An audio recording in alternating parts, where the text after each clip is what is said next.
आप ज़िंदगी में जो कुछ एक्सेल कर सकते थे, जहां पहुंच सकते थे, इंफॉर्मेशन ना होने की वजह से वहां नहीं पहुंच पाते हैं। 10 साल पहले चले जाएं, 15 साल पहले चले जाएं तो 2 ही शोबे थे जी, मेडिकल इंजीनियरिंग, मेडिकल इंजीनियरिंग। जिस कौम में इतना टैलेंट है कि वो 505 में से 504 नंबर लेती है, माइक्रोसॉफ्ट की मालिक वो कौम क्यों नहीं है? गूगल की मालिक वो कौम क्यों नहीं है? एप्पल की मालिक वो कौम क्यों नहीं है? कभी सोचा हमने? चलो लोगों ने एप्पल डिज़ाइन कर लिया, हम बनाना डिज़ाइन कर लेते। इसका मतलब है कहीं फ्लॉ है, कहीं प्रॉब्लम है।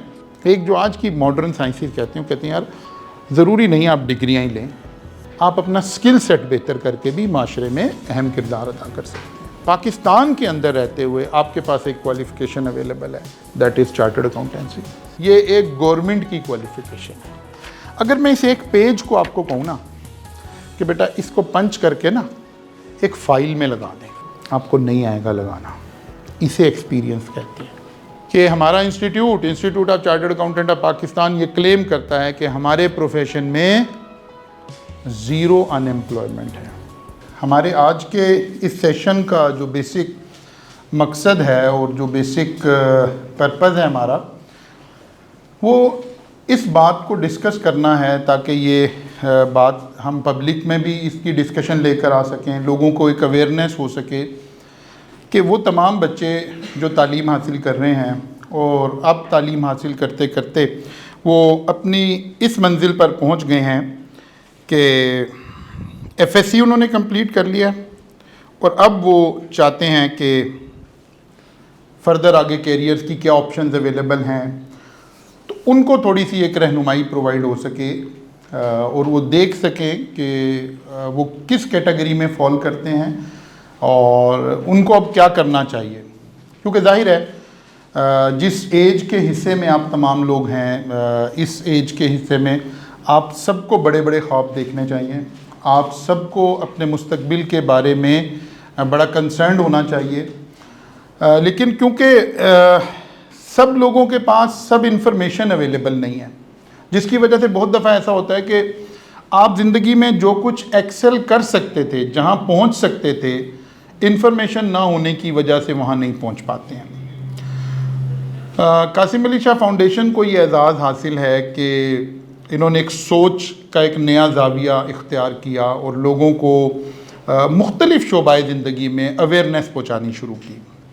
यानी हम जिस खित्ते में रहते हैं, मैं अक्सर जब भी फाउंडेशन आता हूँ तो यकीन जाने क्योंकि मेरा ताल्लुक़ एजुकेशन से है, मैं अपना ज़ाहिर है कॉलेज भी रन कर रहा हूँ, वहाँ भी सारा दिन हमें टीचिंग ही का काम होता है हमारा ज़्यादातर। लेकिन जिस तरह बोलने का मज़ा, जिस तरह बात करने का मज़ा हमें फाउंडेशन में आकर आता है, या जो एनवायरनमेंट एक मैं तो ये कहा करता हूँ एक रूहानी कैफियत जो फाउंडेशन के अंदर आके तारी होती है, वो बाद दफ़ा हमारी अपनी क्लासेस में नहीं आ रही होती है। यहाँ एक माहौल बना हुआ होता है, यहाँ एक कासिम अली शाह साहब की शख्सियत की वजह से अल्लाह ताला ने एक ख़ास रहमत इस इदारे के ऊपर की हुई है कि ये उन पहले इदारों में से है जिन्होंने इस खित्ते के अंदर आकर इस चीज़ का डिसीजन लिया कि यार लोगों को हमने अवेयरनेस प्रोवाइड करनी है। हम इस खित्ते में जब नेकी का काम तसव्वुर करते हैं ना, सोचते हैं कि यार कोई नेकी का काम करना है, तो हमारे जहन में जो पहली बात आती है ना, वो बिरयानी की देग आती है कि अच्छा यार लंगर बांट देते हैं, देग पका के गरीबों में तकसीम कर देते हैं। ये बहुत अच्छा अमल है, बड़ा खूबसूरत अमल है। किसी को खाना खिलाना, किसी को पानी पिलाना, ये बहुत खूबसूरत अमल है। खुदा ना खास्ता इस अमल पे तनकीद करना मकसद नहीं है, ये बहुत खूबसूरत अमल है। लेकिन फाउंडेशन ने आगाज़ किया इस बात का कि नहीं यार एक लंगर और भी तकसीम होना चाहिए और वो सोच का लंगर होना चाहिए।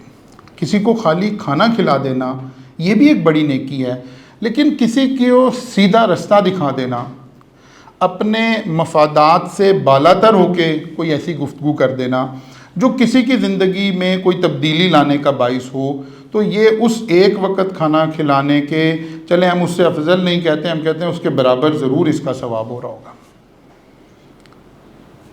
इस सोच का आगाज़ इस इदारे में आकर हुआ। अब हम आते हैं जी अपने कोर मजमून की तरफ कि एक बच्चा जिसने एफएससी कर ली है उसके बाद उसके पास क्या कैरियर ऑप्शंस हैं। नॉर्मली जनरली हमारे जहन में क्या बात आती है जब हम एफएससी के फारिग होते हैं, तो इन जनरल आप ज़रा मुझे कंट्रीब्यूट करें, कौन से शोबे हैं जिसको हम समझते हैं कि यार ये शोबे हमारे पास अवेलेबल हैं? सबसे ज़्यादा मेडिकल, इंजीनियरिंग, आजकल आर्मी का नाम डरते हैं थोड़ा सा लेते हो, आर्मी में जाए चले जी, अच्छा जी, और कंप्यूटर। यानी अगर हम पिछले 10 साल का अहाता करें, एक नए प्रोफेशन ने अपनी जगह बना ली, दैट इज आईटी। 10 साल पहले चले जाएं, 15 साल पहले चले जाएं तो 2 ही शोबे थे जी, medical engineering, medical engineering, medical engineering. अच्छा, अब हम एक बड़ी नेशन है पॉपुलेशन के एतबार से, अब तो ऑफिशियली भी हम कोई 24 करोड़ के करीब ऑफिशियल हो गए। 24 करोड़ अफराद हैं। बच्चा पैदा होता है तो डॉक्टर होता है या इंजीनियर होता है। अब 24 करोड़ अफराद एक लाइन में लगे हुए हैं, कहाँ पर? या डॉक्टर बनना है, इंजीनियर बनना है, डॉक्टर बनना है, इंजीनियर बनना है। उसका असर क्या हुआ? इस प्रोफेशन के ऊपर बेतहाशा लोड आ गया। सारे लोग ही डॉक्टर बनना चाह रहे हैं, सारे लोग ही इंजीनियर बनना चाह रहे हैं। तो क्या हुआ? मेरिट बढ़ते बढ़ते बढ़ते बढ़ते बढ़ते वो इंसानी लेवल से भी ऊपर चला गया। फिर आप क्वालिफाई भी कर लें, एफएससी कर भी ली है जनाब, अब एम कैट आ गया, ई कैट आ गया, वो एक पूरा एक निज़ाम बन गया। रीज़न सिर्फ एक है कि भाई सारी अवाम एक ही काम करना चाह रही है। आपने अक्सर सुना होगा कि जनाब फुला का बच्चा बाहर पढ़ने चला गया, बाहर पढ़ने चला गया, यार उसके तो नंबर मेरे से भी कम थे, उसका वहाँ मेडिकल में क्यों नाम आ जाएगा, वहाँ इंजीनियरिंग में क्यों नाम आ जाएगा?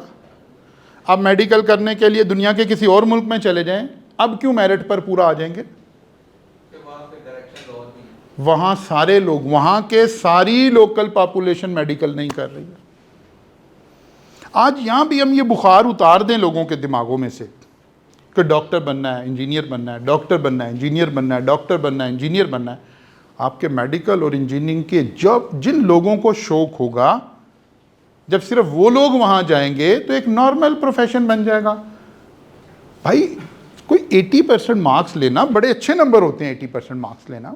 हमारा सारा निज़ाम तालीम हाईजैक हो गया इन 2 प्रोफेशन की वजह से, बेड़ा गर्क हो गया सारे निज़ाम का इन 2 प्रोफेशन की वजह से। क्या मतलब? बच्चे किताबी कीड़े बन गए हैं, बच्चों की कोई एक्टिविटी नहीं है, माँ बाप सिर्फ नंबरों को कामयाबी समझना शुरू हो गए, बच्चों की कोई ज़िंदगी नहीं है। मैट्रिक से लेकर यानी 9th में बच्चा आया, सुबह उठे स्कूल चला जाए, शाम को एकेडमी में चला जाए, फिर पढ़ लिया, टेस्ट में कितने नंबर आए, 97% आए, बेटा नहीं 98 आने चाहिए थे। जो 98 लेके जा रहा है उसके माँ बाप कह रहे 99 क्यों नहीं आए? मतलब जुल्म की इंतहा ये हुई कि वो 9th के मार्क्स आते हैं ना 505 में से मेरा ख्याल है, तो जो बच्चा टॉपर होता है उसके 504 नंबर आ रहे होते हैं, 504 आउट ऑफ 505। इसका मतलब है दुनिया की सबसे बड़ी कंपनीज पाकिस्तान की होनी चाहिए, नासा वासा सारे दुनिया के बड़े बड़े महकमे हमारे होने चाहिए, वहाँ सीईओ पाकिस्तानी होने चाहिए। जिस कौम में इतना टैलेंट है कि वो 505 में से 504 नंबर लेती है, माइक्रोसॉफ्ट की मालिक वो कौम क्यों नहीं है? गूगल की मालिक वो कौम क्यों नहीं है? एप्पल की मालिक वो कौम क्यों नहीं है? कभी सोचा हमने? क्या हम ये तालीम दे? अगर हम ये तालीम दे रहे होते तो फिर आज कोई पाकिस्तानी कंपनी भी खड़ी होती ना इनके मुकाबले में जाकर। हम सारी कौम इंजीनियरिंग कर रहे हैं, तो यार ये एप्पल हम क्यों नहीं डिज़ाइन कर रहे? चलो लोगों ने एप्पल डिज़ाइन कर लिया, हम बनाना डिज़ाइन कर लेते, कुछ तो करते ना। हम तो कद्दू नहीं डिज़ाइन कर सके।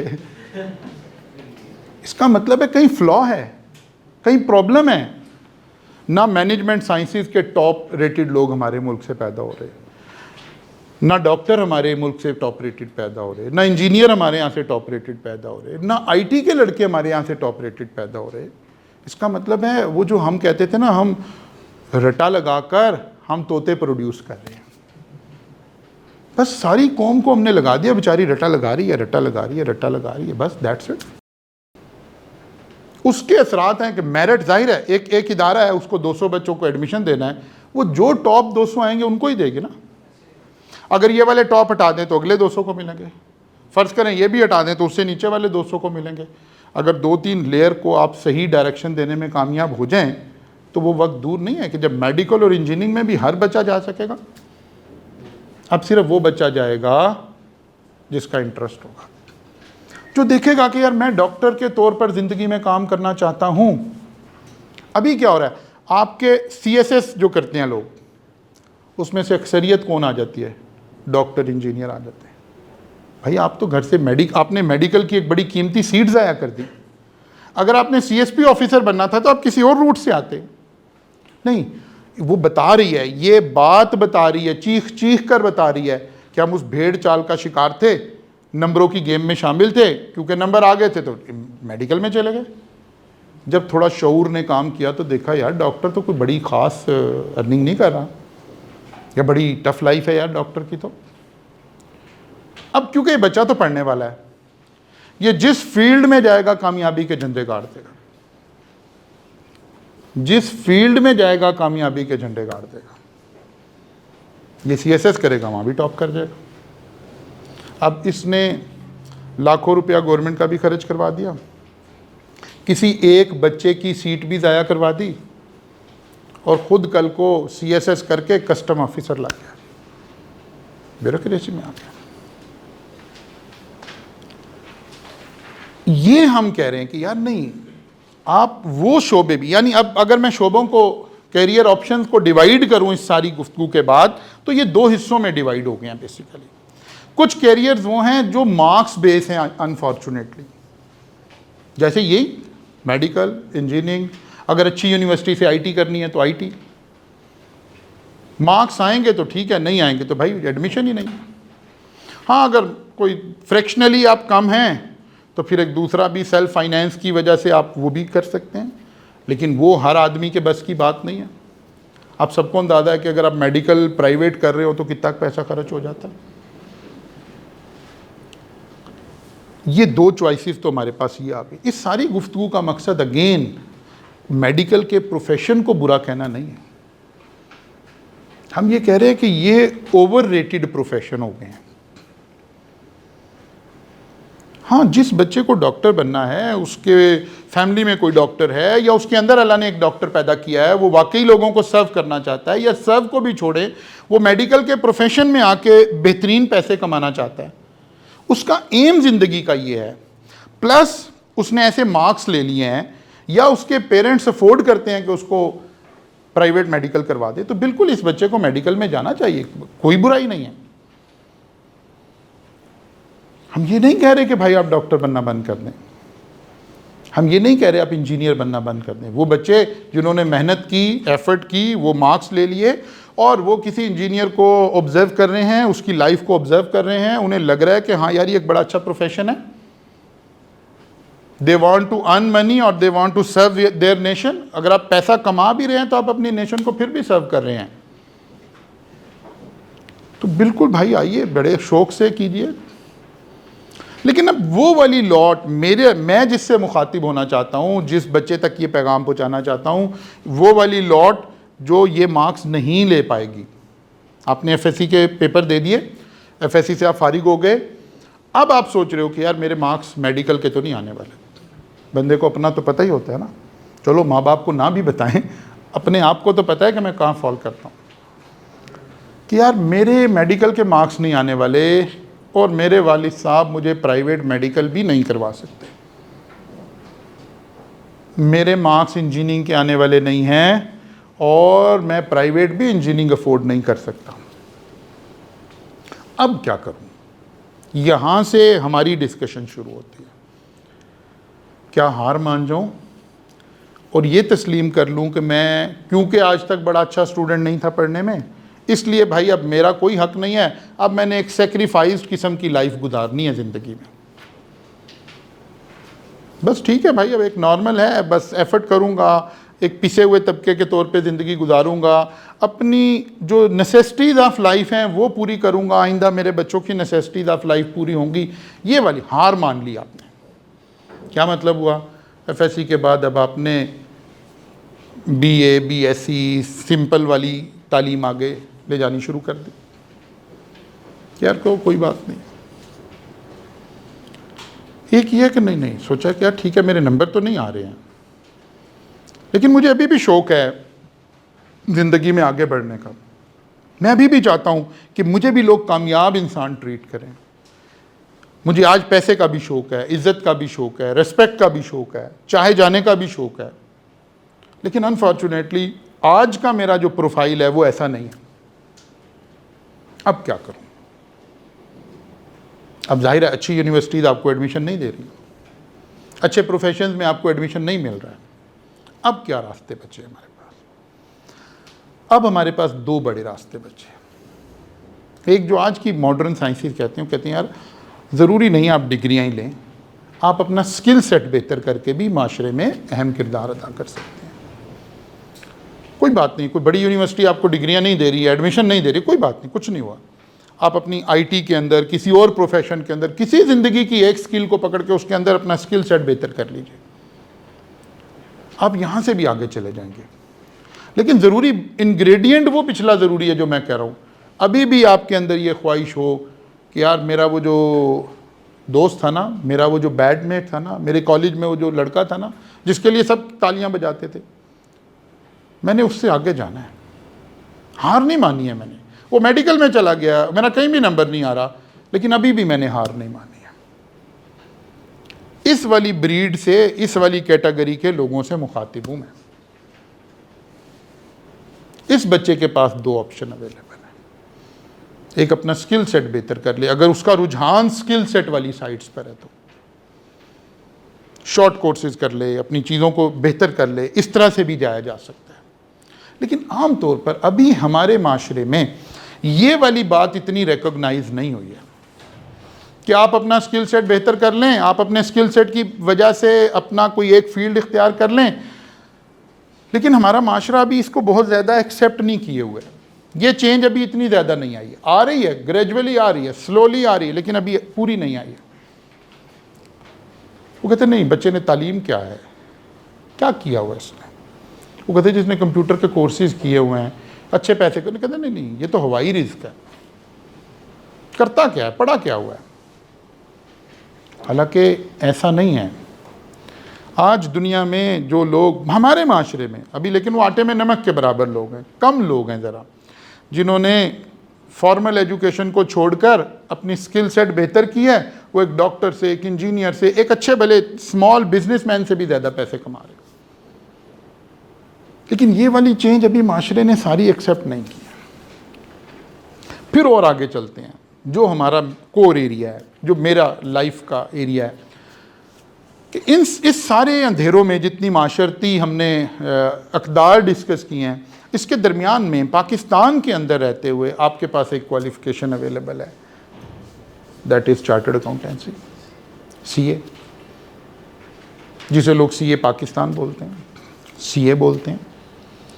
ये कैसी क्वालिफ़िकेशन है? पहली बात, ये एक गवर्नमेंट की क्वालिफ़िकेशन है, ठीक है ना, यानी प्राइवेट तालीम नहीं है। जो सर्टिफिकेट, जिसको आप डिग्री बोल दें चलें, अगर टेक्निकली ये लफ्ज़ ठीक नहीं है, जो सर्टिफिकेट आप हासिल करते हैं that is from government of Pakistan, जिसको आप अपनी कन्वेंशनल लैंग्वेज में कहें तो रिकॉग्नाइज क्वालिफिकेशन। लेकिन इस क्वालिफिकेशन का मज़ा ये है कि ये आपसे नंबर नहीं मांग रही है। FSC में अगर आपके 60% मार्क्स हैं तो आप बराह रास्त इस क्वालिफिकेशन में एनरोल हो जाते हैं, एडमिशन मिल जाता है। मुल्क भर में डिफरेंट इदारे मौजूद हैं जो इसकी कोचिंग प्रोवाइड करते हैं, ट्यूशन प्रोवाइड करते हैं। आप Institute of Chartered Accountant of Pakistan ही के स्टूडेंट होते हैं।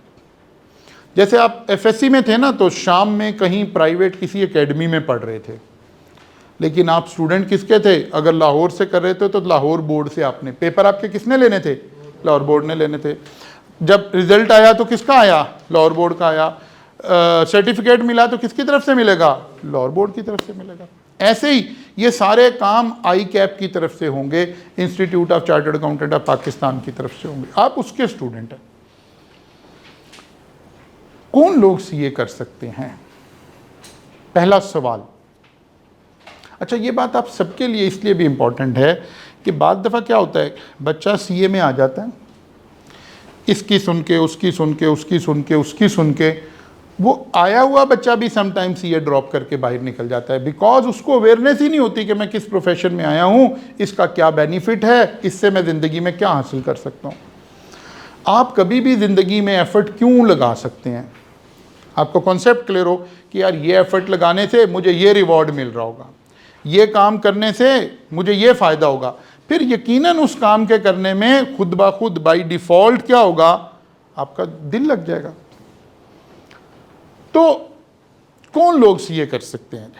एफएससी के बाद, एफएससी से मुराद है इंटरमीडिएट के बाद। क्या ये आपने मेडिकल से की हुई है, क्या ये आपने इंजीनियरिंग से की हुई है, क्या आईकॉम किया हुआ है, किसी भी कम्बिनेशन से, इवन आर्ट्स से, आपकी इंटरमीडिएट कंप्लीट हो गया और आपके 60% मार्क्स हैं, तो ये इदारा आपको बराह रास्त एडमिशन दे रहा है विदाउट मेरिट। बस आप किसी इंस्टीट्यूट में जाइए, वहाँ से कोचिंग लेना शुरू कीजिए, बस आपका एडमिशन हो गया, पेपर दीजिए, मेहनत कीजिए, आगे चलिए। सर आगे चलने से क्या होगा? आगे चलने से ये होगा, ये एक सफ़र का आगाज़ हुआ है। सीए तकरीबन इंटरमीडिएट के बाद कोई 5.5 साल का कोर्स है, जिसमें रफली 2 से 2.5 साल इन्वॉल्व हैं प्योर स्टडी के। हम उसे 2 साल ही बोलते हैं वैसे, लेकिन चलें आप उसे 2.5 साल भी बोलते हैं तो कोई हर्ज नहीं है। 2 साल वैसे नॉर्मली 2 साल का ये कोर्स है, जिसमें आप ऐसे ही पढ़ रहे होंगे जैसे आप स्टूडेंट थे एफएससी के आगे। कॉलेज है, आपकी लाइफ है, कॉलेज है, आपकी लाइफ है, आप पढ़ रहे हैं, मेहनत कर रहे हैं। ये आपने पास कर लिया है, इसके बाद 3.5 साल के लिए आपने एक ट्रेनिंग करनी है किसी ऑडिट फर्म्स के अंदर।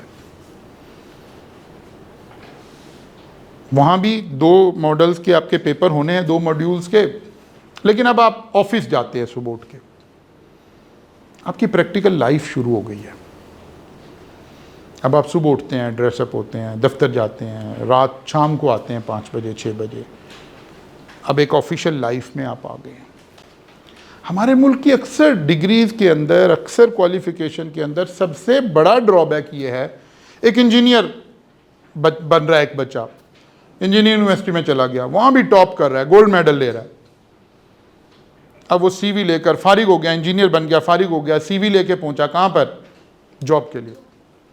जॉब पर पहला सवाल क्या होगा? क्या एक्सपीरियंस है? क्या जवाब होगा? क्योंकि एक्सपीरियंस है ही। वो बताएगा सर मैंने गोल्ड मेडल लिया, वो कहते नहीं मैंने एक्सपीरियंस पूछा। बिकॉज एवरीबॉडी नोज कि किताबें पढ़ने में और प्रैक्टिकल करने में आसमान ज़मीन का फ़र्क है। मैं इस बात को ऐसे एक्सप्लेन करता हूँ, बेटा पेज दिखाएगा, इस बात को मैं ऐसे एक्सप्लेन करता हूँ। आपने बच्चों ने एफएससी कर ली, अगर मैं इस एक पेज को आपको कहूँ ना कि बेटा इसको पंच करके ना एक फाइल में लगा दें, अगर ये बच्चे एफएससी वाले नहीं हैं, ये मास्टर्स वाले भी बैठे हुए हैं, यहाँ सारे मेडिकल के लोग बैठे हुए हैं, मेडिकल के लोगों का मतलब है क्रीम पाकिस्तान की, ये सारे इंजीनियरिंग यूनिवर्सिटी के बच्चे बैठे हुए हैं, इसका मतलब है टॉप क्रीम पाकिस्तान की। मैं इन्हें ये एक पेज दूं कि बेटा इसको ना फाइल में लगा दें, आपको नहीं आएगा लगाना, इसे एक्सपीरियंस कहते हैं। आपको ये नहीं पता कि इस पेज को कैसे फाइल में लगाया जाता है। आप कहेंगे नहीं नहीं सर हम अपने नोट्स लगाते हैं, नहीं अभी नहीं पता आपको कि ऑफिशियली प्रोफेशनली कैसे चीज़ें हैंडल की जाती हैं। ये 10 पेज हैं, मैं कहता हूँ बेटा इसको स्टेपलर कर लाएं, आप 1 सेकंड में कर लाएंगे ना। या भी मैं इनमें से किसी बच्चे को, किसी जो स्पोर्ट में यहाँ बच्चे, बेटा इसको ज़रा स्टेपलर करवा लें, ये 1 मिनट में कर लेंगे, लेकिन ये सब गलत करके लाएंगे, बिकॉज इन्हें नहीं पता एक ऑफिशियल फाइल कैसे मेंटेन होती है। ये आपको कब आएगी? जब आप प्रैक्टिकल लाइफ में जाएंगे। हाँ, डॉक्टर को थोड़ा सा हाउस जॉब करवाई जाती है ना 1 साल की, सिर्फ इसीलिए करवाई जाती है क्योंकि वो इंसानियत से जुड़ा हुआ प्रोफेशन है भाई। ये ना हो डॉक्टर जाते ही बंदे मार दे, तो चलो कम से कम 1 साल की हाउस जॉब करवा ले, जो बंदे मारने हैं वो अंदर किसी के सुपरवाइजर मार लें, ठीक है ना, कोई उस्ताद हो आपको, कोई सिखा रहा हो आपको। लेकिन बेचारा जब इंजीनियर निकलता है वो रॉ होता है, जब बाकी सारे प्रोफेशन निकलते हैं रॉ निकलते हैं, एक बच्चा इंजीनियरिंग यूनिवर्सिटी से इंजीनियरिंग करके निकला है, फ्रेश है, नॉर्मल बच्चा, आपके ख्याल में कितनी सैलरी ले रहा होगा स्टार्टिंग में?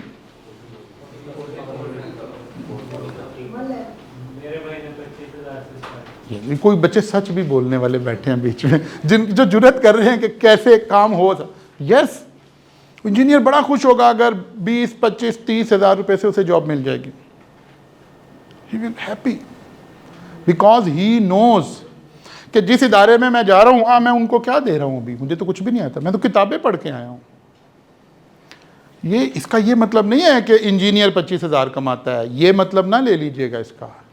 नहीं, क्योंकि अभी इसके पास एक्सपीरियंस नहीं है। ये 2-3 सालों में फिर जंप करके ऊपर चला जाएगा और एक अच्छे पैसे जिंदगी में कमाएगा ऑब्वियसली। इस ड्रॉबैक को खत्म कर देता है आपका ये प्रोफेशन सीए का। आपको 3.5 साल दौरान तालीम ही प्रैक्टिकल एक्सपीरियंस आ जाता है। आप 9 to 5 वही काम करते हैं जो कल को आपने चार्टर्ड अकाउंटेंट बन के करना था।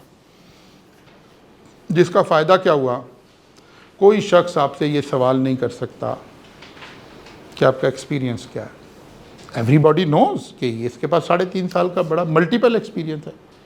बल्कि जब आप जॉब में जाके एक्सपीरियंस करते हैं, मसलन कि एक इंजीनियर है, इंजीनियरिंग क्वालिफाई कर ली उसने, उसको न्यू एज केबल्स में जॉब मिल गई। अब उसके पास एक्सपीरियंस किसका होगा? केबल मैन्युफैक्चरिंग का, क्योंकि ये केबल की फर्म है। आइंदा 2 साल, 3 साल, 4 साल लगाएगा, थोड़ा पॉलिश हो जाएगा, लेकिन उसके पास एक्सपीरियंस कौन सा आएगा? एक फील्ड का। जब आप चार्टर्ड अकाउंटेंट बन रहे होते हैं तो आपकी ऑडिट फर्म के अंदर एक ही वक्त में टेक्सटाइल का काम भी हो रहा होता है, इंजीनियरिंग का काम भी हो जाता है, शुगर का काम भी हो रहा होता है, सीमेंट का काम भी हो रहा होता है, बैंक का काम भी हो रहा होता है, इंश्योरेंस का काम भी हो रहा होता है, कंस्ट्रक्शन का काम भी हो रहा होता है, कंसल्टेंसी का काम भी हो रहा होता है। आप सारे शोबों में ग्रूम हो रहे होते हो। वो जो आपकी पर्सनैलिटी फिर वहाँ से डेवलप होती है, उस बंदे को लोग ढूंढ रहे हैं कि यार ये बंदा हमें मिल जाए, हम इसको जॉब पे रख लें। दैट इज़ द रीज़न कि हमारा institute of Chartered Accountant of Pakistan ये क्लेम करता है कि हमारे प्रोफेशन में ज़ीरो अनएम्प्लॉयमेंट है।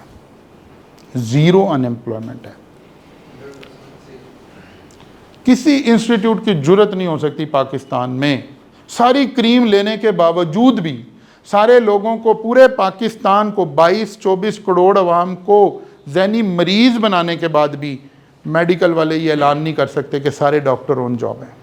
कर सकते हैं? हर दूसरे दिन, अभी गूगल करें, माल रोड पे हड़ताल हो रही है जी, क्या जी? डॉक्टर कह रहे हैं हमें नौकरी दो जी, इंजीनियर कह रहे हैं जी हमें नौकरी दो जी। सुनिए ना, नहीं सुनी तो 2 मिनट में गूगल कर लें, अभी पता चल जाएगा। आज क्या है जी? डॉक्टर हड़ताल पे हैं जी। आज कौन है जी? फला हड़ताल पे है। कभी सुना है चार्टर्ड अकाउंटेंट ने माल रोड ब्लॉक किया हुआ? चाहे गूगल करें, हिस्ट्री से फैक्ट्स उठाकर देखें कि ऐसे इसी वजह से, बिकॉज इस बंदे को उस तरह ट्रेंड कर दिया गया है, ये पहले दिन नौकरी पे जाएगा तो इसके एम्प्लॉयर को इसका फ़ायदा पहुंचने वाला है। इसको कहते हैं वैल्यू एडिड शख्स है। अगर इसको 2 लाख सैलरी दे रहे हैं तो इसकी वजह से ऑर्गेनाइजेशन को 10 लाख का फ़ायदा हो रहा है, तो इसको नौकरी पर रखकर 8 लाख रुपए की बचत हो गई है। जिस इंजीनियर को 20,000 पे रखा है, वो शुरू में 20,000 भी देने पड़ रहे हैं, उन्होंने भी इसी आस पे रखा है कि यार अगर ट्रेंड हो गया तो एक अच्छा बच्चा बन जाएगा। लेकिन अनफॉर्चुनेटली जब ये अच्छा बच्चा बन जाएगा, फिर ये CV किसी और जगह जमा कराएगा, बिकॉज अब इसकी मार्केट वर्थ बेहतर होना शुरू हो गई है। Institute of Chartered Accountant of Pakistan अपने मेंबर्स को पॉलिश करके, तैयार करके इंडस्ट्री के मुताबिक, और फिर इंडस्ट्री में देता है। जिसकी वजह ये है कि मैं क्योंकि ख़ुद भी कॉलेज ऑन करता हूँ, कॉलेज रन कर रहे हैं, तो लोग हमें भी अप्रोच कर रहे होते हैं कि सर आपके ही तो स्टूडेंट होते हैं यार, एक हमें चार्टर्ड अकाउंटेंट चाहिए। 3 दफ़ा पोस्ट लगा बैठे हैं, कोई बंदा अप्लाई नहीं करता। क्या कह रहा हूँ मैं? मेरे अपने कज़न की फार्मास्यूटिकल कंपनी है, रोज़ मुझे कॉल कर रहा होता है, यार कोई बंदा दे दो, कोई बंदा दे। बंदा नहीं मिलता भाई। हम कॉलेज में हायर करना चाहते हैं, ये तो वीडियो ने ऑन एयर चले जाना है ना, तो भाई हम कह रहे हैं कि कोई क्वालिफाइड चार्टर्ड अकाउंटेंट हमें ज्वाइन कर ले। किसी मेरे प्रोफेशन के बंदे को जॉब चाहिए, मेरे साथ राब्ते में आए। भाई नहीं है बंदे अवेलेबल, रीज़न, वाहिद प्रोफेशन पाकिस्तान का ऐसा है जिसकी डिमांड पूरी दुनिया के अंदर है। पूरी दुनिया के अंदर लोग पाकिस्तानी चार्टर्ड अकाउंटेंट को हायर करना पसंद करते हैं। दे फील के ये ज़्यादा अच्छे कॉम्पिटेंट लोग हैं। हमारे डॉक्टर दुनिया में सबसे कॉम्पिटेंट डॉक्टर मशहूर नहीं है। हमें ये नहीं कह रहा हमारे डॉक्टर कॉम्पिटेंट नहीं है, लेकिन ये टैग नहीं लगा हुआ कि यार अगर अच्छे डॉक्टर चाहिए तो पाकिस्तान से बंदा मंगा लें, ये नहीं लगा हुआ टैग। अच्छा इंजीनियर चाहिए तो पाकिस्तान से ले लें, ये टैग नहीं है। आप सोचिए पाकिस्तान में एक बहुत बड़ा हॉस्पिटल खुल रहा है और वो चाहता है कि यार मैं मेडिकल की ना टॉप रेटेड सर्विसेज प्रोवाइड करूंगा लोगों को। जब वो हायरिंग करने लगेगा तो अगर कुछ डॉक्टर्स ऐसे अप्लाई करें जो यूएसए से क्वालिफाई करके आए हुए हों, जो यूके से क्वालिफाई करके आए हों, जो फॉरेन क्वालिफाइड हों, ये पाकिस्तान में मौजूद हॉस्पिटल किसको प्रेफरेंस देगा? बाहर वालों को। ऐसे ही है ना। अब आप इससे रिवर्सल सोचिए। एक दुबई के अंदर फर्म खुलती है, उसको चार्टर्ड अकाउंटेंट चाहिए। अब उसके पास इंग्लैंड से भी आए हुए लोग हैं, जो इंग्लैंड एंड वेल्स से क्वालिफाई किया है, इंडिया से भी आए हुए हैं, पाकिस्तान से भी आए हुए हैं, और भी दुनिया के आए हुए हैं। यकीन जाने उसकी नज़र में सबसे ज़्यादा वैल्यूड चार्टर्ड अकाउंटेंट पाकिस्तान का। इंडिया हमें हर फील्ड में कंपटीशन दे रहा है, लेकिन ये एक फील्ड ऐसा है कि जिसमें इंडियन चार्टर्ड अकाउंटेंट हमारे चार्टर्ड अकाउंटेंट के करीब भी नहीं फड़क सकता। ये हम फ़ख्र से बात कह सकते हैं, ये हम फ़ख्र से कह सकते हैं। आप दुनिया भर में, ये अल्लाह का कोई मतलब रहमत है इस इंस्टीट्यूट के ऊपर कि दुनिया भर में हमारे इस प्रोफेशन को टॉप रेटेड प्रोफेशन तस्वुर किया जाता है। अब क्योंकि ये चार्टर्ड अकाउंटेंट कहाँ प्रोड्यूस हो रहे हैं? पाकिस्तान में प्रोड्यूस हो रहे हैं जाहिर। अब दुनिया ने क्या करना शुरू किया, एक और बड़ी मज़े की बात आपको बताता हूँ। दुनिया ने क्या करना शुरू किया, जैसे आपको याद होगा जब चाइना ने अपना इनकलाब प्लान किया तो उन्होंने अपनी इंडस्ट्री, अपनी सारी चीज़ों को बेहतर किया। आहिस्ता आहिस्ता आहिस्ता आहिस्ता क्या हुआ, दुनिया की हर टॉप रेटेड कंपनी अपनी मैन्युफैक्चरिंग कहाँ कर रही है? चाइना कर रही है। ये मोबाइल, ये एप्पल का मोबाइल, इसके ऊपर लिखा हुआ है मेड इन चाइना, लेकिन आपको कोई एतराज़ नहीं होता। कहते नहीं नहीं यार छोड़ो, मेड इन चाइना का ये मतलब नहीं है हर चीज़ ही बेकार है। दुनिया की हर बड़ी कंपनी आज अपनी मैन्युफैक्चरिंग कहाँ कर रही है? चाइना में कर रही है। ऐसे ही इस प्रोफेशन में पिछले 2-3 साल से अब एक नया आगाज़ हुआ। दुनिया की जो बड़ी बड़ी ऑडिट फर्म्स हैं जो अकाउंटेंसी की सर्विसेज प्रोवाइड करती हैं, अब उन्हें कौन चाहिए? चार्टर्ड अकाउंटेंट चाहिए। क्या उन्हें पता है कि दुनिया में बेहतरीन चार्टर्ड अकाउंटेंट कहाँ प्रोड्यूस हो रहे हैं? पाकिस्तान में। उन्होंने अपने ऑफिसेज यहाँ खोलने शुरू कर दिए। Global offices back and office के तौर पर पाकिस्तान में खुल रहे हैं, जिसकी वजह से पहले ही ये लोग शॉर्टेज में थे, अब उससे भी ज़्यादा शॉर्टेज में चले गए। आज इस प्रोफेशन में अपने चार्टर्ड अकाउंटेंट को रिटेन करना मुश्किल हुआ है।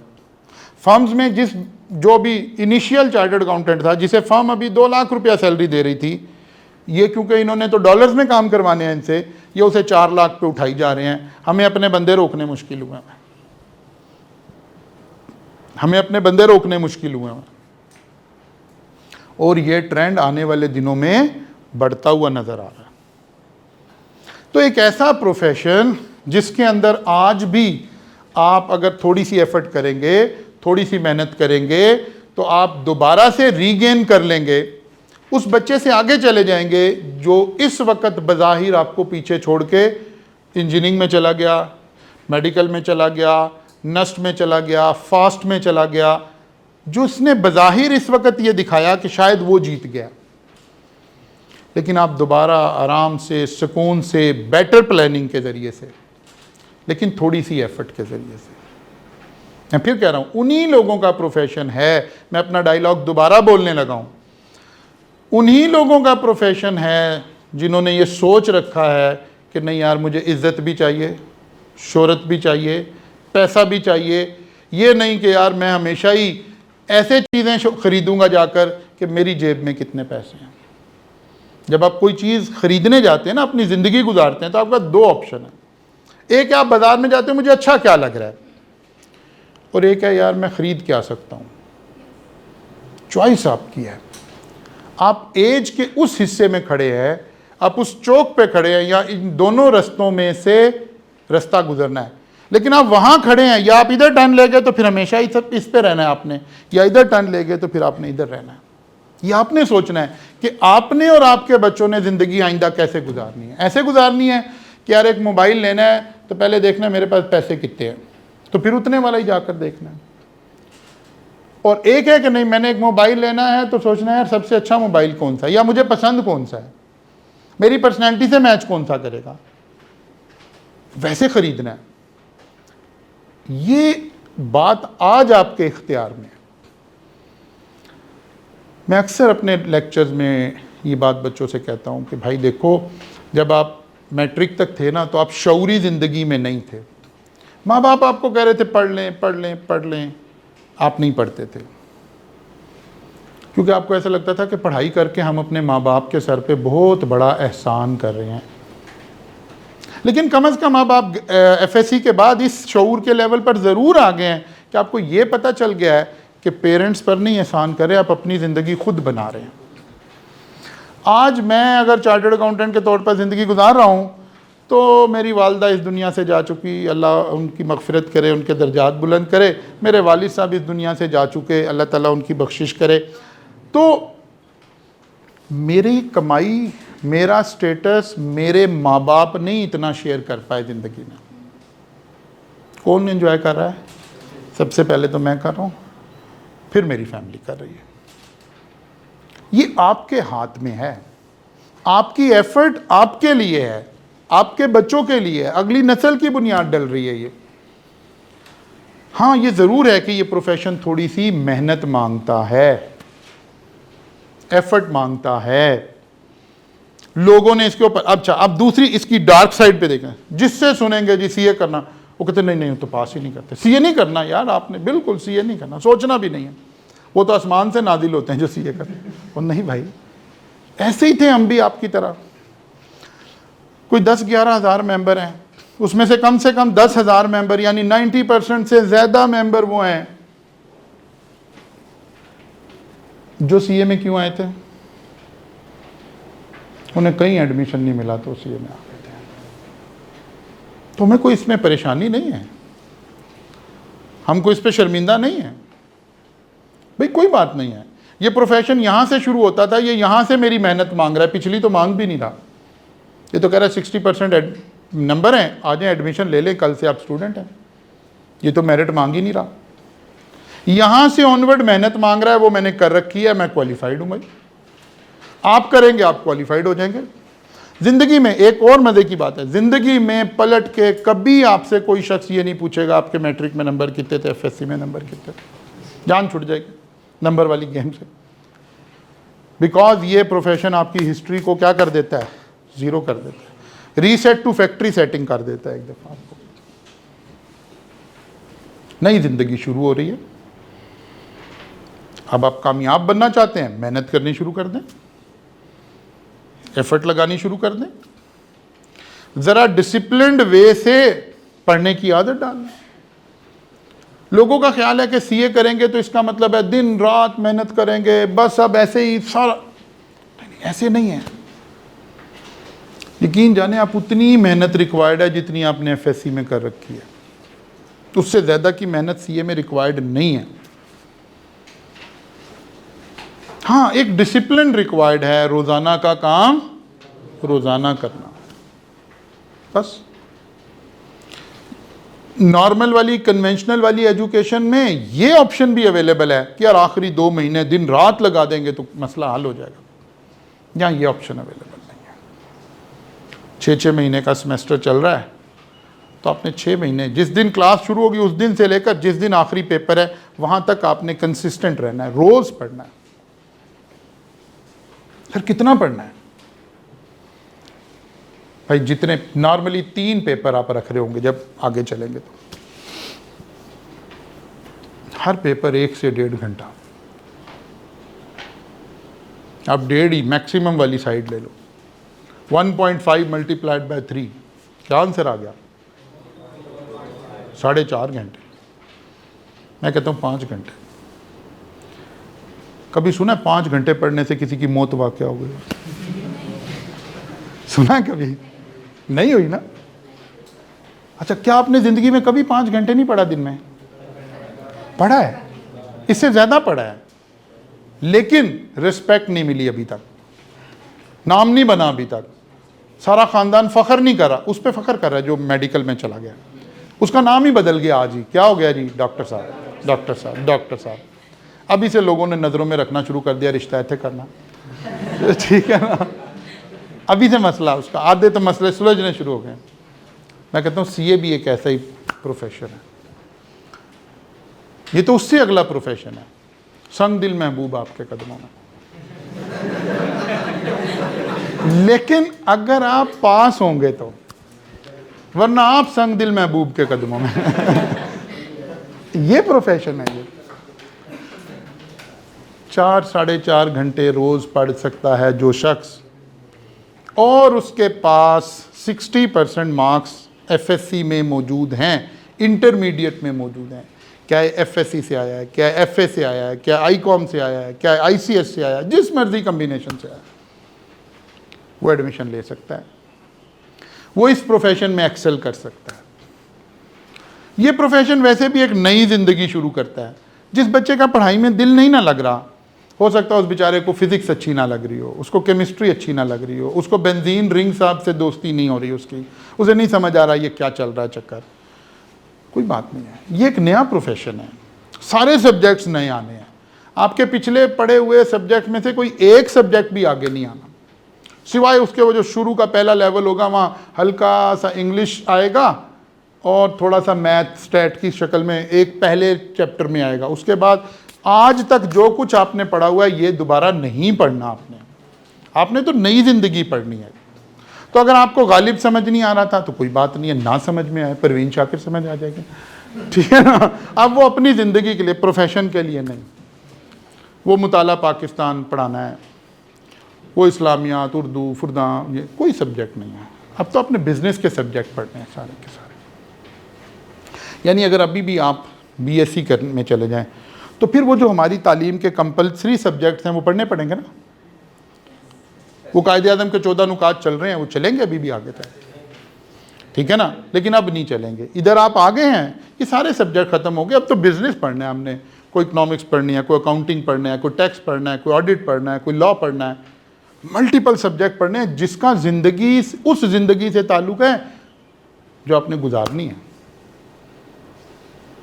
जब मुझे वो चीज़ें पढ़ाई जा रही हों या सिखाई जा रही हों जिसका मेरी आने वाली ज़िंदगी से, मेरे प्रोफेशन से ताल्लुक़ हो, तो बाय डिफ़ॉल्ट भी इंटरेस्ट क्रिएट हो जाता है।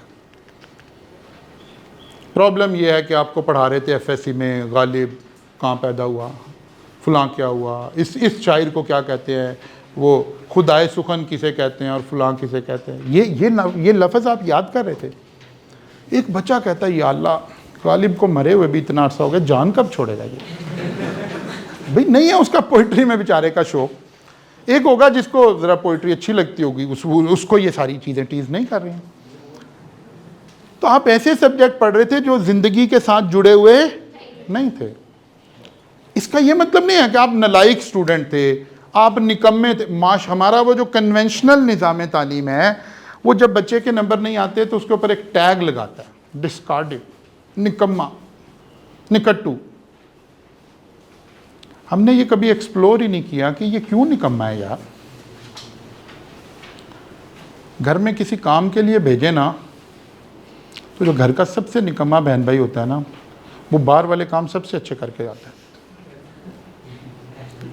उसे मोटरसाइकिल ठीक कराने भेज दें, वो मैकेनिक की नाक में दम कर देता है। पढ़ने वाले बच्चे को भेज दें तो वो कहता है हाँ पापा ऐसे ही कह रहे थे, ठीक ही कह रहे होंगे। वो मेरा बेटा कल ही गया हुआ था वो अपनी गाड़ी ठीक करवाने, तो वापिस, हालांकि वो उसके दोस्त ही की वर्कशॉप, तो मैं उसे ऐसे ही मजाक से कह रहा था, मैंने कहा यार ये देखो, इनको पता है कि तेरा बाप चार्टर्ड अकाउंटेंट है, ये तुझे ठगियाँ लगा रहे हैं। कहता कोई बात नहीं पापा, फिर क्या हो गया। पढ़ने वाला बच्चा तो ऐसा होता है, फ़ायदा ही कोई नहीं है उसका, उसे ज़िंदगी का कोई फ़ायदा नहीं होता। तो हमने बच्चों के ऊपर टैग लगा दिए, ये निखट्टू है, ये भी निकम्मा है, पढ़ता, क्योंकि हम इंसान को नंबरों से नापने की कोशिश कर रहे हैं। नहीं, ये जिस चीज़ों में निकम्मा है, अगर वो चीज़ें रिमूव कर दी जाएं तो बाकी चीज़ें इसकी बड़ी अच्छी भी हो सकती हैं। हो सकता है आपकी इंग्लिश वीक थी, इस वजह से आप आगे नहीं चल रहे थे, तो भाई इंग्लिश काबिलियत मैयर करने का पैमाना नहीं है, ये एक लैंग्वेज है। इंग्लिश बोलने का मतलब है आप बड़े ज़हीन हैं, बिल्कुल ये मतलब नहीं है। भाई इंग्लिश को रिमूव करके देखो, शायद बाकी जगह पे बच्चा ठीक हो। एक बच्चे की उर्दू बड़ी वीक है, वो फिज़िक्स में ठीक है, केमिस्ट्री में ठीक है, वहाँ पूरे नंबर ले लेता है, लेकिन उर्दू में नहीं नंबर आ रहे। बायो में उसके बहुत अच्छे नंबर हैं, लेकिन ये माशरती निज़ाम कह रहा है बच्चा डॉक्टर नहीं बन सकता। क्यों? कहता है इसे गाली भी नहीं आता। तो अल्लाह के बंदो, बायो में तो टॉप किया हुआ उसने। वो कहते नहीं बायो थोड़े, हमने तो ओवरऑल देखना है बच्चे को। पैमाना ही गलत है भाई। मेडिकल में आप बच्चे को ले रहे हो तो उसकी मेडिकल की स्किल वाले सब्जेक्ट्स पर मैयर करें कि बच्चे को डॉक्टर बनना चाहिए कि नहीं बनना चाहिए। हो सकता है बायो में उसके सबसे कम नंबर हों, लेकिन उसकी इंग्लिश अच्छी थी, उसकी उर्दू अच्छी थी, इसकी बेस पे उसके नंबर आ गए। वो कहते जनाब बिस्मिल्लाह, ये बच्चा डॉक्टर बनेगा, जिसे बायो समझ नहीं आ रही है। इसको बोलते हैं हम निज़ाम की खराबियाँ।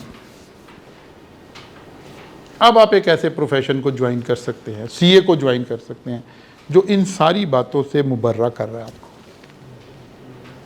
तो कह रहा है यार वो पढ़ाएंगे जो हमारी फील्ड में रिक्वायर्ड है।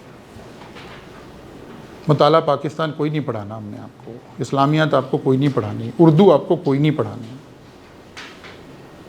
फिर हर 5 साल 7 साल के बाद कोर्स को रिव्यू करते हैं कि यार मार्केट में क्या चेंज आ गई है, उसके मुताबिक चीज़ों को फ़ौरन अलाइन करना शुरू कर देते हैं। मसलन अभी फाइनल के जो पेपर हैं वो सारे पेपर कंप्यूटर बेस कर दिए उन्होंने, अभी कल परसों, मतलब अब जो नई अटैम्प्ट आएगी वो सारी कंप्यूटर पे बैठ के। जैसे जैसे चेंज आ रही है वैसे वैसे इंस्टीट्यूट अपने आप को क्या कर लेता है, चेंज कर लेता है। उसी तरह सारे मुल्क के पेपर जो है ना कैंसिल हो रहे थे कोविड में, फलां के पेपर नहीं होंगे, दिमाग के नहीं होंगे, ये नहीं होंगे, ये नहीं। वाहिद इंस्टीट्यूट है जिसने अपने पेपर कैंसिल नहीं किया। कोविड में भी पेपर हो रहे थे, उन्होंने फ़ौरन सॉफ्टवेयर बनाया, उन्होंने कहा कोई बात नहीं, कोविड क्या कह रहा है, घर से ना निकलो। कहता हम भी यही कह रहे हैं, घर से ना निकलो, घर बैठो, वहीं बैठ के पेपर दो। कहा जी नकल हो जाएगी। उसने कहा वो हम रोक लेंगे, हमें आता है करना। आप ऐसे इंस्टीट्यूट को ज्वाइन कर रहे हैं जो मार्केट की पोजीशंस को देखकर चल रहा है, जो वो वाले मेंबर्स बनाना चाहता है जो माशरे की रिक्वायरमेंट है। जैसे ही आप ऐसा इंसान बना देंगे जैसा माशरे में चाहिए, तो फिर उसके बाद ये इंसान सीवी लेकर नहीं फिर रहे होंगे। ये तो बात पहले ही तय है। अच्छे लोगों की ज़रूरत, हर फील्ड के अच्छे लोगों की ज़रूरत, ये बात याद रखिएगा, अनलिमिटेड है। क्योंकि जिस खालिक ने ये कायनात क्रिएट कर रखी है ना, उसने इस कायनात में कोई चीज़ एक्स्ट्रा नहीं भेज रखी है। उसको पता है जो इसका खालिक है, जो इसका मालिक है, जो इस कायनात का सबसे बड़ा मुसव्विर है, जो इस कायनात का सबसे बड़ा इंजीनियर है, जो खालिक भी है मालिक भी है, वो दावा कर रहा है कि इंसानियत मेरी सबसे बेहतरीन तख्लीक है। हमें अशरफुल मखलूक़ात कह रहा है अल्लाह ताला कि मेरी बेहतरीन तख्लीक है। वो अल्लाह जो दुनिया में एक मच्छर भी ज़रूरत से ज़्यादा नहीं भेजता, एक मक्खी एक कीड़ा भी ज़रूरत से ज़्यादा इस कायनात में मौजूद नहीं है, उसने इंसान ज़्यादा भेज दिया। जिसको वो कह रहा है कि ये मेरी तख्लीक है, ये मेरी सबसे बेहतरीन तख्लीक है, वही ज़्यादा आ गई है। नहीं, ज़्यादा नहीं आई। तख्लीक ने दुनिया में आके अपना सही इंतखाब नहीं कर रही है। आपके ख्याल में मैं एक बिल्कुल छोटी एग्जांपल से आपको बात समझाने की कोशिश करता हूँ। एक स्वीपर की ज़रूरत है माशरे को, है। अब स्वीपर तो आप एक बंदा मांगेंगे तो 500 निकल आएंगे, लेकिन यकीन जाने अच्छा स्वीपर आज भी मार्केट में अवेलेबल नहीं है। अपनी फील्ड में कॉम्पिटेंट होने की बात है, गाड़ी वॉश करने वाले लोग अवेलेबल नहीं हैं, एक अच्छे ऑफिस बॉय अवेलेबल नहीं है। जैसा ड्राइवर इंसान को चाहिए, चलो मैं ऐसे कहता हूँ, जैसा ड्राइवर मुझे चाहिए वो 100 लोगों में से एक भी नहीं मिलता। मुझे घर पे अपने कोई काम वाला चाहिए, वो 100 लोगों में से एक नहीं अवेलेबल है। अल्लाह ने इंसान ज़्यादा नहीं भेज रखे हैं, इंसान अपने आप को ट्रेंड नहीं कर रहे हैं। ना अच्छे इंजीनियर अवेलेबल हैं, ना अच्छे डॉक्टर अवेलेबल है, ना अच्छे चार्टर्ड अकाउंटेंट अवेलेबल हैं, ना अच्छे सेल्स मैनेजर अवेलेबल है, ना अच्छे ऑफिस बॉय, किसी शोबे में लोग ज़रूरत के मुताबिक अवेलेबल नहीं है। प्रॉब्लम निज़ाम तालीम उनको वैसा बना नहीं रहा जैसा इंडस्ट्री की ज़रूरत है। हमारा इंस्टीट्यूट जब ये नारा लगाता है ना, ज़ीरो अनएम्प्लॉयमेंट है, तो वो कोई बड़ा एहसान नहीं कर रहा, कोई झूठ नहीं बोल रहा, तो उसने सिर्फ एक काम कर रखा है, हम बंदा ही वो प्रोड्यूस कर रहे हैं जो ज़रूरत में है, बस। अगर आज कोई एक इंस्टीट्यूट खोला जाए और उसमें 2 महीने लोगों की तरबियत कर दी जाए, क्या है जी, हम यहाँ स्वीपर का कोर्स करवाते हैं, तो अगर कोई दफ्तर स्वीपर को 20,000 25,000 तनख्वाह देता है ना, तो इस स्वीपर को 50 देनी शुरू कर देगा। मैं गारंटी दे रहा हूँ, मैं गारंटी दे रहा हूँ। आप एक इंस्टीट्यूट खोलें, वहाँ पे ना ऑफिस बॉय की ट्रेनिंग करानी शुरू करते हैं कि जब ये ऑफिस बॉय जाए तो ये ट्रेंड हो, इसे पता हो कि यार एक ऑफिस बॉय की जिम्मेदारी क्या होती है, किस तरह मैंने बिहेव करना है, मेरा ड्रेस क्या होना है। अगर लोग 30,000 पे ऑफिस बॉय रखते हैं तो इस बच्चे को 50,000 पे भी रख लेंगे। इंस्टीट्यूट ऑफ चार्टर्ड अकाउंटेंट ने सिर्फ ये काम किया। ही नोज कि चार्टर्ड अकाउंटेंट कैसा चाहिए, एक अकाउंटेंट कैसा चाहिए, वो वैसा तैयार करवा कर 3.5 साल में फिर मार्केट में फेंक रहे हैं।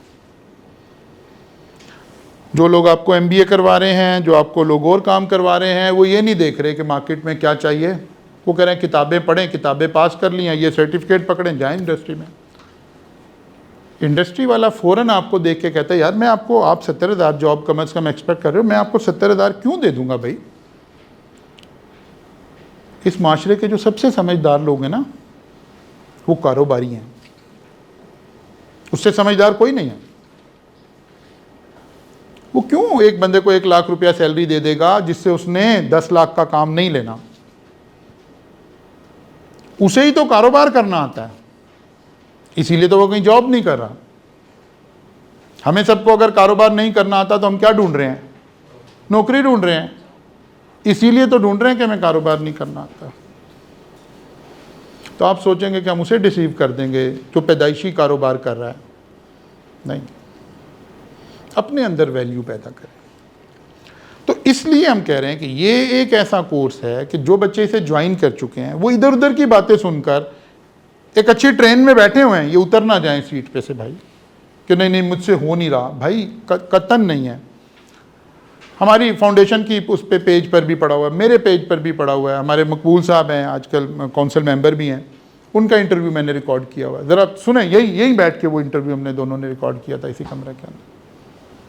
ज़रा सुने मकबूल साहब क्या कह रहे हैं, जो आज पाकिस्तान के उन 7-8 चार्टर्ड अकाउंटेंट में, टॉप 10 चार्टर्ड अकाउंटेंट में शामिल है। उन्होंने कहाँ से सफ़र शुरू किया था, वो FSC के बाद कहाँ खड़े थे, तो आपको पता चलेगा आपसे ज़्यादा बुरे हाल में खड़े थे। अल्लाह ताला ने आप में से बहुत सारे लोगों को उस ट्रेन में पहले बिठा रखा है जो सही मंजिल पर जा रही है। अब आपने वॉइस डिसीजन लेना सीखने हैं ज़िंदगी में, रैशनल डिसीजन लेना सीखने हैं ज़िंदगी में। सबसे पहले ये सीखना है कि भाई आप ये तालीम हासिल करके अपने माँ बाप के सर पे कोई एहसान नहीं कर रहे, आप अपनी ज़िंदगी बना रहे हैं, अपनी कायनात, अपनी दुनिया तख्लीक कर रहे हैं। अगर आप चाहते हैं कि आपके पास अच्छी गाड़ी हो, आप चाहते हैं आप अच्छे ड्रेसेस पहने, आप चाहते हैं आपके पास अच्छा मोबाइल हो, आप चाहते हैं आप एक बेहतरीन ज़िंदगी गुजारें, तो फिर आज इन्वेस्ट कीजिए। हाँ, इस प्रोफेशन में ये दूसरी अच्छी बात, 3 अच्छाइयाँ हमने बयान करनी है इसकी। पहली अच्छाई ये है, ये आपके माशरे के उस निज़ाम तालीम से लड़ रहा है जो नंबर बेस था। ये कहता है नंबर गए भाड़ में, एक तरफ बस एक बेसिक क्राइटेरिया 60% मार्क्स, आ जाओ, सब बराबर। दूसरी अहम बात, वो कहता है अच्छा जी चलो जी आ जाएंगे, फिर हमने तो आगे भी बहुत ज़्यादा नहीं पढ़ा, फिर हमारे नंबर कम आएंगे, फिर पूछेंगे जीपीए कितना है, तो कहते नहीं ये भी नहीं पूछेंगे आपसे, आप आ जाओ। आइंदा जब रिज़ल्ट आया करेगा तो बस सिर्फ पास हुआ करेंगे, ना उसमें ग्रेड होंगे, ना डिवीज़न होंगे, ना मार्क्स होगा, ना जीपी होगा। क्यों? बाय डिफ़ॉल्ट ये इदारा बच्चों को नंबरों से मैयर ही नहीं करता, तो कल को खुद भी नहीं नंबर एलोकेट करेगा। मसलन आप सब इंजीनियरिंग यूनिवर्सिटी के स्टूडेंट हैं फ़र्ज़ किया, अब मैं आपसे आपका मार्क्स पूछने शुरू करूं, ग्रेड पूछने शुरू करूं, या और क्या होता है जी आजकल, जीपीए पूछना शुरू कर दूं, तो मतलब तो एक ही हुआ ना, आपकी ग्रेडिंग हो गई, एक बच्चा सबसे ऊपर आ जाएगा और एक बेचारा सबसे पीछे चला जाएगा। नहीं नहीं नहीं, नहीं ऐसा नहीं होगा। सीए में मार्क्स आते ही नहीं है। 50% पास रेट है। आप जब पास होते हैं तो ये नहीं पता चलता आपने एग्जैक्ट 50 लिए थे, 51, 2, 3, 85, 95, कोई पता नहीं, सब बराबर। एक दूसरी बड़ी स्ट्रेंथ ये है कि इंसानों को ना नंबरों से मैयर करके लिया गया, ना दोबारा उनके ऊपर टैग लगा के नंबरों के ज़िंदगी में भेज दिया सारी ज़िंदगी के लिए। कहीं भी जाए मैट्रिक में कितने नंबर, ओ अल्लाह के बंदो, मेरी उम्र अब 50 साल होने को रही, मेरे मैट्रिक के नंबर ही पूछे जा रहे हो यार। मेरे मैट्रिक के नंबरों से क्या करना है तुमने भाई, अब इस उम्र में तो ना पूछो। लेकिन कन्वेंशनल तालीम में तो हर दफ़ा पूछेंगे जनाब मैट्रिक में कितने नंबर थे, एफएससी में कितने नंबर थे, फुला में कितने थे। ये कब्र तक साथ ही जाएगा नामा अमाल। एक अच्छा फ़ायदा ये है कि ना नंबर लेकर हम आपको एंटर करते हैं, ना नंबर देकर एग्जिट करते हैं। 10,000 चार्टर्ड अकाउंटेंट हैं, कौन अच्छा है? कहता जी कोई पता नहीं, आखिरत में पता चलेगा, जिसकी बख्शिश हो गई वो अच्छा है और जो पकड़ा गया वो ख़राब है। दुनिया में नहीं अब पता चल सकता। बात समझ आई? 2 अच्छाइयाँ आ गई, ना नंबर लेकर एंटर किया, ना नंबर लेकर एग्जिट किया। तीसरी अच्छाई आ गई कि पाकिस्तान का वाहिद इदारा जिसके ऊपर आप उंगली नहीं उठा सकते कि एग्जामिनेशन में किसी बंदे को राई के दाने के बराबर भी फेवरेटिज्म हो सकती है। यानी अगर इस वक्त चीफ ऑफ आर्मी स्टाफ का बेटा भी सीए कर रहा होगा तो वो बिल्कुल, मैं कहता हूँ इस बात पर जितने मर्जी आप मेरे से कहलवा लें, वो बिल्कुल 100% वैसे ही ट्रीट होगा जैसे आप होंगे। पाकिस्तान का कोई इदारा बताए जो ये खड़ा होकर दावा कर सकता हो, लाएं कोई इदारा पाकिस्तान में इस तरह जो ये कहे कि यार चीफ ऑफ आर्मी स्टाफ के बच्चे को भी हम एट पार ट्रीट करेंगे, चीफ जस्टिस के बच्चे को भी एट पार ट्रीट करेंगे, खुदा ना खास्ता शहबाज शरीफ का बच्चा भी आ जाए तो उसे भी एट पार ट्रीट करेंगे। समझ लगी? नहीं हो सकता, कोई इदारा नहीं हो सकता। सारे इदारे के उसूल, सारा मेरिट धरे का धरा रह जाता है अनफॉर्चुनेटली अगर किसी ताकतवर का बच्चा आ जाता है तो। क्या आप इसी माशरे में नहीं रहते? क्या इसी में से नहीं गुजरते हम? लेकिन यहाँ ऐसा पॉसिबल नहीं है। हमारे सारे करते धरते हमारे इदारे के जो कौंसल मेंबर होती है ना, ये लोग उस वक़्त इनके कंट्रोल में सारा इदारा होता है, ये पॉलिसीज़ बना रहे होते हैं। एक शख्स का बाप आई कैप का प्रेसिडेंट है, बेटा उसका नीचे फेल हो रहा होता है।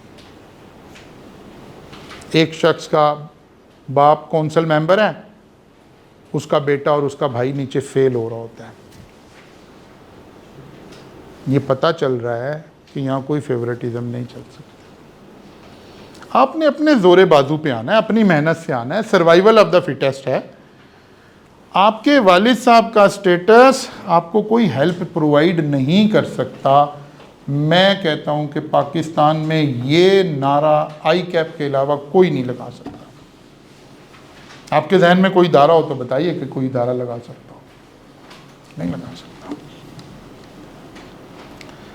इसलिए ये तीनों बातों को जब आप इकट्ठा करेंगे तो आपको एहसास होगा कि अच्छा यार, इस वजह से फिर दुनिया भर में हमारा नाम है आई कैप का,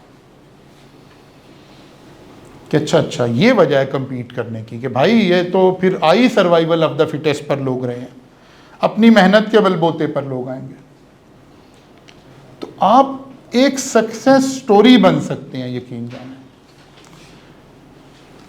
मैं अपनी कमियों कोताहियों के साथ ज़िंदगी गुजारने वाला इंसान हूँ। कुछ अर्सा पहले मेरे पास एक बच्चा आया, मेरा ही स्टूडेंट, कॉलेज का, मेरे कॉलेज का स्टूडेंट, और उसने मुझसे कुछ एक फेवर मांगी फ़ी में। मैं उसको पहले ही एक बहुत ज़्यादा फेवर पास ऑन कर चुका था। उसने फिर थोड़े दिनों के बाद एक मुझसे फेवर मांगी, जो मैं उस वक़्त, मेरी जजमेंट, पता नहीं मेरा दिमाग कहाँ था, मेरी जजमेंट ने कहा कि नहीं, ये फेवर इसको नहीं मिलनी चाहिए। और मैंने उसको कहा कि नहीं बेटा, ऐसे नहीं, अब आपने ये काम करना ही है। खैर, वो बच्चा चला गया।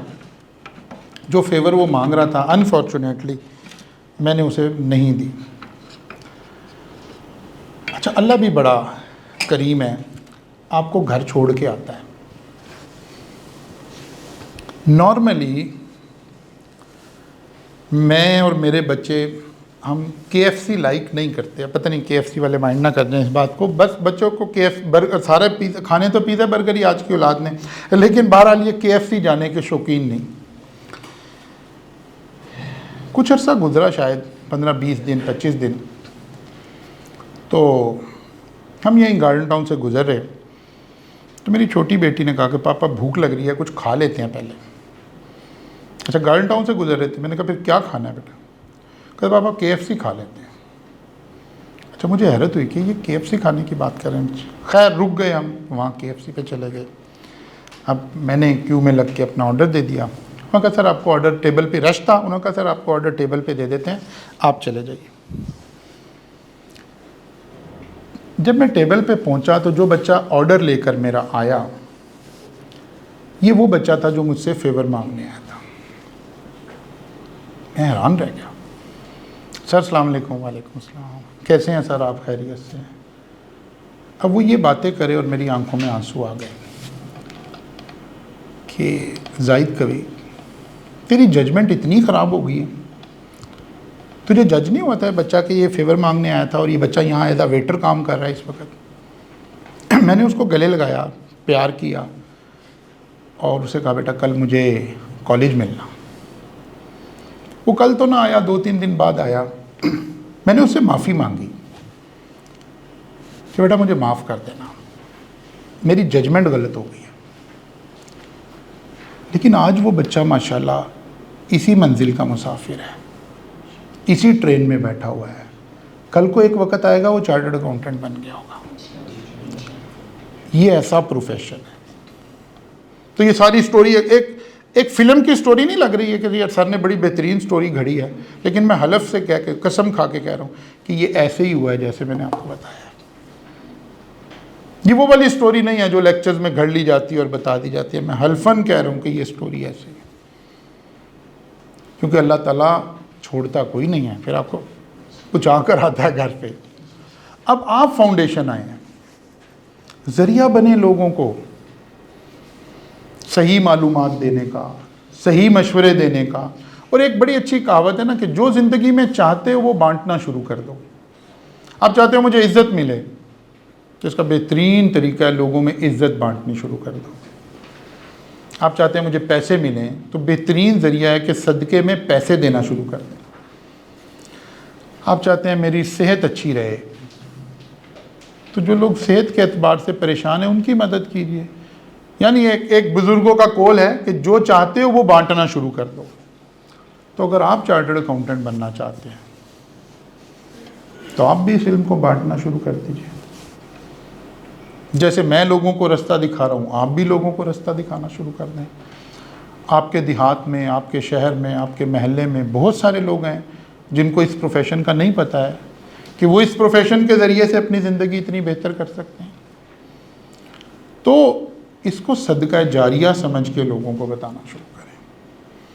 जब आपकी नीयत ये होगी ना कि यार मेरे से किसी को फैज़ मिल जाए, तो बस आपके लिए तो सत्ते खैरा खुद ही होनी शुरू हो जाएंगे, फिर आपको परेशान होने की ज़रूरत नहीं रहेगी इंशाअल्लाह ताला। इसलिए मैं इस सेशन के एंड पे आप सबसे कहूँगा, आप में से वो लोग जो इस प्रोफेशन को ज्वाइन करना चाहते हैं, बेहतरीन प्रोफेशन है, इसमें कोई शक नहीं है। जो लोग ऑलरेडी इस प्रोफेशन को ज्वाइन किए हुए हैं और वो चाहते हैं अब जल्दी से जल्दी इसमें पास होने शुरू हो जाएं, उनकी मंजिल, उनकी ट्रेन आगे की तरफ सफ़र करे, इसका बेहतरीन ज़रिया ये है आप खैर का ये काम लोगों तक फैलाना शुरू कर दें। ऑटोमेटिकली अल्लाह ताला आपके रास्ते खोलता चला जाएगा। आप सबका यहाँ आने का बेहद शुक्रिया जनाब। अल्लाह ताला आप सबको कामयाबियाँ अता करे, आप सबके लिए आसानियाँ पैदा करे। Thank you very much.